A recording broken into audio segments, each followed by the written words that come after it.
અને હવે સમાચાર ગાંધીનગરથી, જ્યાં સીએમ ભૂપેન્દ્ર પટેલની અધ્યક્ષતામાં આજે મળવાની છે કેબિનેટની બેઠક। લગ્ન નોંધણીના સુધારેલા નિયમો આજની બેઠકમાં મુકાઈ શકે તેમ છે। કેબિનેટમાં લગ્ન નોંધણીના સુધારેલા નિયમોને અપાઈ શકે છે મંજૂરી।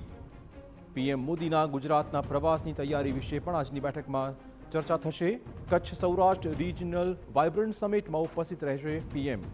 આગામી બજેટની તૈયારીઓ અને સમીક્ષા વિશે પણ આજની બેઠકમાં ચર્ચાઓ શક્ય છે। ચાલુ બજેટના પડતર નાણાં વિશે કેબિનેટમાં થશે સમીક્ષાઓ। રવિ સિઝનમાં પાક વાવેતર અને સિંચાઈના પાણી વિશે પણ થઈ શકે છે આજની બેઠકમાં ચર્ચા, પરંતુ મહત્વપૂર્ણ મુદ્દો રહેશે લગ્ન નોંધણીના નવા નિયમો મુદ્દે। વધુ વાત કરવા જોડાશે અમારા સંવાદદાતા પોલિટિકલ એડિટર કિંજલ મિશ્રા। કિંજલ, જે રીતે આખા ગુજરાતની નજર છે, અલગ અલગ મુદ્દા ચોક્કસ ચર્ચામાં છે, પરંતુ આજે મુદ્દો લગ્ન નોંધણી મુદ્દે મહત્વપૂર્ણ સાબિત થઈ શકે છે બેઠકમાં।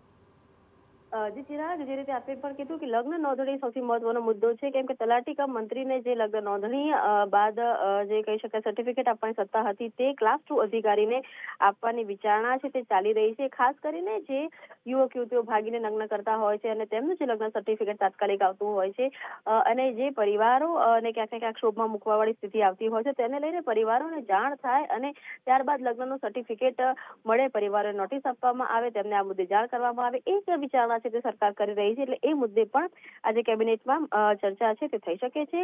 બીજું, રવિ સિઝનની વાત કરવામાં આવે તો પાક વાવેતર અને સિંચાઈના પાણીની ચર્ચા છે તે થઈ શકે છે। તેની સાથે જ આગામી સમયમાં બજેટ આવી રહ્યું છે, ત્યારે બજેટ સત્રને લઈને નાણાં અંગે અને નવી જે યોજનાઓ છે તેની કેબિનેટમાં સમીક્ષા છે તે થઈ શકે છે। જાન્યુઆરી મહિનામાં સૌરાષ્ટ્ર કચ્છનું રિજનલ વાઇબ્રન્ટ છે તે રાજકોટમાં યોજાવાનું છે। ત્યાં વડાપ્રધાન નરેન્દ્ર મોદી પણ મુલાકાત લે તે પ્રકારની વાત છે। તે વડાપ્રધાન નરેન્દ્ર મોદીની રાજકોટ સાથે અમદાવાદ મુલાકાત પર છે, તો આ તમામ મુદ્દાઓ પર આજે કેબિનેટમાં વિસ્તૃત ચર્ચા થઈ શકે છે। જી, ધન્યવાદ કિંજલ તમામ જાણકારી બદલ। તો આજે અલગ અલગ મુદ્દા ઉપરાંત આખા ગુજરાતની મીટ મંડાયેલી છે। લગ્ન નોંધણીના નવા સુધારેલા નિયમોને કેબિનેટની બેઠકમાં મંજૂરી મળે છે કે નહીં, આ ઉપરાંત પણ અલગ અલગ જે મુદ્દાઓ છે તેની સમીક્ષા આજની બેઠકમાં શક્ય છે।